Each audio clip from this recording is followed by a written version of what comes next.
Friends, welcome back to my channel Piyasa blog. তো চলে আসলাম আবার একটা নতুন ভিডিও নিয়ে। আগের দিন দেখেইছো মামার বাড়ি এসেছি। তো এই যে আমার ভাই, ছোট্ট ভাই, তো ওর আজকে মুখে ভাত। তো মামা তো বাড়িতে নেই, মামা আছে বাইরে। তো এর জন্য দিদা একদম ছোট্ট করে করছে অনুষ্ঠানটা। তো দেখো আমরা হয়ে গেছি রেডি।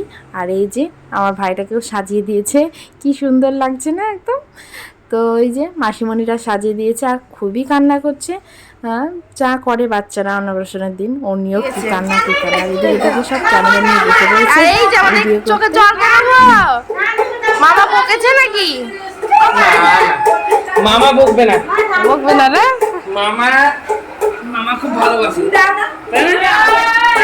তো এই যে ছেলেকে ছেলের দাদু নিয়ে বসে পড়েছে। এবার সবাই একে একে আশীর্বাদ করবে, তারপর হবে ছেলে প্রথম মুখে ভাত দিবে। তো দেখো ভিডিওটা একদমই ছোট ভিডিও করেছি, মানে অন্যকে নিয়ে আবার মানে ভিডিও করা পসিবল হয়নি। তো এই যে ওর নিয়ে বসে আছে ওর মামার কোলে, আর এদিকে আমাদের ঋদ্ধিটা খাবে, মুখে ভাত দিবে। তো দেখো তার আগে কি কান্না আশীর্বাদ করছে আর ওই সময়। তো চলো মুখে ভাতের পর্বটা দেখে নাও।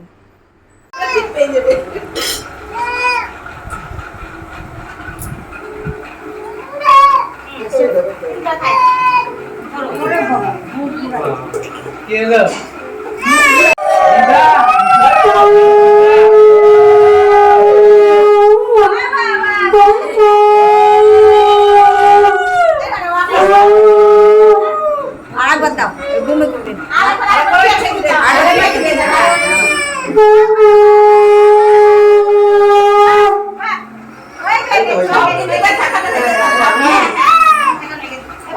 কি দেখছো? কি হলো? চুপ করে ও বুঝতে পারছে না। ছিলাম মর্নিকে আর ঋদ্ধিকে একসাথে বসিয়ে ছবি তুলে দেবো, কিন্তু কি কান্না করছিল আর ছবিটা তোলা হয়নি। তো তারপরে যে অন্য সোফায় বসে একা একা খেলা করছিল, যা গরম, তারপর জামাটা ছাড়িয়ে ওকে খাইয়ে দিল। এবার আমার ভাগ্নির মুখে ভাত করবে। না না, এবার তোর হবে। না, আমার হয়ে গেছে। এই ভাগ্নি এবার অর্ণিকে যে খায় মামা, আর এই যে এখানে খাচ্ছে কাব্য, মাসি খাইয়ে দিচ্ছে। আর অর্ণিকে এই যে আমি খাইয়ে দেবো। অন্যকে নিয়ে ভিডিও করা পসিবল হয়নি, অন্যও ভীষণ কান্না করছিল। তো যেটুকু ভিডিও করছি তোমাদের সাথে শেয়ার করলাম, কেমন হয়েছে বলবে।